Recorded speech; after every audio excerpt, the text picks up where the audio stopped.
నమస్కారం అండి. నా పేరు డాక్టర్ గణేష్ రెడ్డి చుండూరి. నేను సీనియర్ ఆర్థోపెడిక్ సర్జన్ రాఘవేంద్ర హాస్పిటల్స్లో.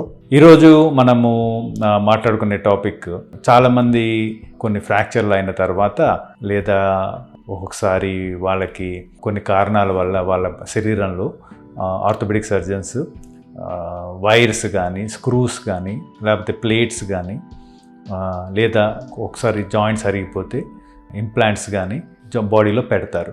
అయితే కొంతమందికి ఈ పెట్టినవి మనము తీపిచ్చుకోవాలా అని ఒక అనుమానం ఉంటుందన్నమాట. ఇప్పుడు ఆ ప్రశ్నకి మనము సమాధానం కోసం మాట్లాడుకుందాం. అయితే ముందుగా మనము ప్రశ్నకు సమాధానం చెప్పే ముందు, మన శరీరంలో ఎస్పెషల్లీ మనకి ఫ్రాక్చర్ అయినప్పుడు పెట్టే ప్లేట్స్, స్క్రూస్ అవి ఏ మెటీరియల్తో తయారు చేస్తారు, వాటి ప్రాపర్టీస్ ఏంటి అన్నది ఒకసారి తెలుసుకోవడం మంచిది. ఒకటి ఏంటంటే, మామూలుగా ఫ్రాక్చర్లు అయినప్పుడు పెట్టే ప్లేట్స్, స్క్రూస్ యూజువల్గా ఇద్దరు స్టెయిన్లెస్ స్టీల్తో కానీ లేకపోతే టైటానియం అన్న మెటీరియల్స్తో చేస్తారనమాట.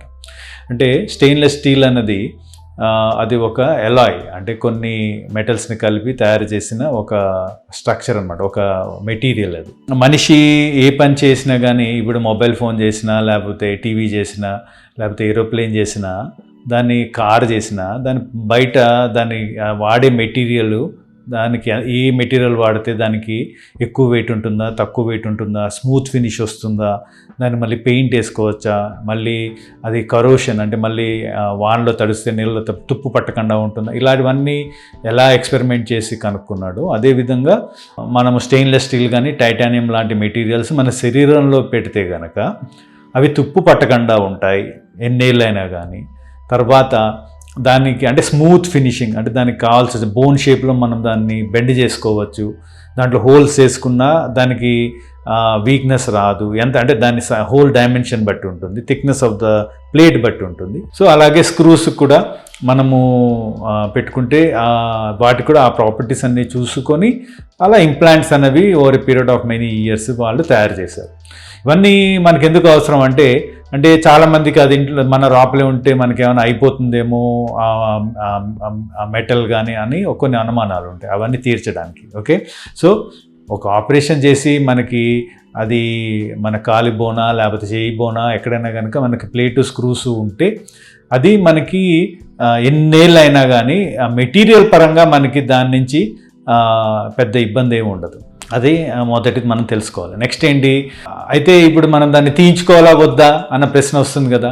ఏదైనా కానీ మనకి బాడీలో ఉండి మనకి ఎటువంటి ఇబ్బంది కలిగించినప్పుడు దాన్ని తీయించుకోవాల్సిన అవసరం అయితే ఏమీ లేదండి.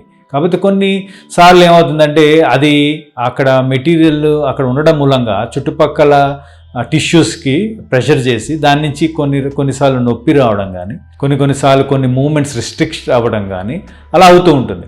సపోజ్ ఆ పేషెంట్కి అది ఉన్నప్పుడు వాళ్ళకి ఆ విధమైన తెలుస్తూ ఉంటుంది కదా, ఇక్కడ నాకు ఎక్కువ నొప్పిగా ఉంది, లేకపోతే ఈ ప్లేట్ చర్మం కింద ఉంది కాబట్టి ఇలా అంటే నాకు తగులుతోంది, దాని మూలంగా నాకు ఇబ్బంది ఉంది, లేదా దాంట్లో ఉన్న ఒక స్క్రూ చర్మం కింద ప్రామినెంట్గా ఉంది, లేదా పెట్టిన తర్వాత కొన్ని రోజులకి ఇన్ఫెక్ట్ అయ్యి దాని నుంచి డిశ్చార్జ్ వస్తుందో, ఇలాంటి కొన్ని కారణాలు ఉన్నప్పుడు డెఫినెట్గా మనము అది తీయించుకోవాల్సిన సందర్భాలు మనకు వస్తాయి. అలా వచ్చినప్పుడు మనం డెఫినెట్గా తీసుకోవాలి. ఇంకొన్నిసార్లు ఏమవుతుందంటే, కొన్ని చోట్ల అంటే మన చర్మం ఇట్లాంటి చోట ఎక్కడైతే ఎక్కువ మజిల్ ఉందో అక్కడ ప్లేట్ పెడితే మనకు తెలియదు.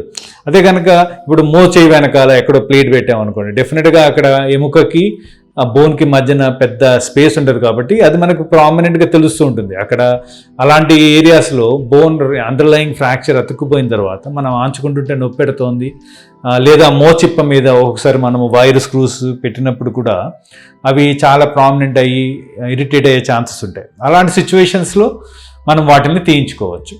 ఇంకోటి, మరీ చిన్న వయసు పిల్లలు ఉన్నారు, ఎదిగే వయసు, అప్పుడు వాళ్ళకి విరిగినప్పుడు చాలాసార్లు మనం దాన్ని వితౌట్ ఆపరేషన్ చేయడానికి చూస్తాం. ఒక్కొక్కసారి అవి మరీ పక్క జరిగిపోతే దానికి వైర్లు వేసి, బోన్ డ్రాప్లో కూడా వైర్ వేసి దాన్ని ఒక పొజిషన్లో పెడతాం. ఇప్పుడు పెరిగే వయసు ప్రకారము మనం పెట్టిన వైర్ కొంచెం ప్రామినెంట్గా బయటకు వదిలినా దాని మీద కూడా న్యూ బోన్ ఫామ్ అయ్యే అవకాశాలు పెరుగుతాయి. సో అలాంటప్పుడు కొంచెము అది అతుక్కుపోయిన తర్వాత ఫ్రాక్చరు కొన్ని నెలల తర్వాత ఆ వైర్ అన్నది మనం తీసేస్తే అది వాళ్ళకి రేపొద్దున ఇబ్బంది కాకుండా ఉంటుంది. సో ఇలాంటి మనకి అంటే సెలెక్టివ్ ఇండికేషన్స్ ఉన్నప్పుడు మనము ఆ మెటీరియల్ తీసుకోవాలి. కానీ మామూలుగా ఎప్పుడో చేస్తారు 5 ఏళ్ల క్రితం, ఇప్పుడేం ఇబ్బంది లేదు అయినా కానీ మనం వెళ్ళిపోయి తొందరపడిపోయి దాన్ని తీయించుకోవాల్సిన అవసరం మట్టుకు ఏమీ లేదు.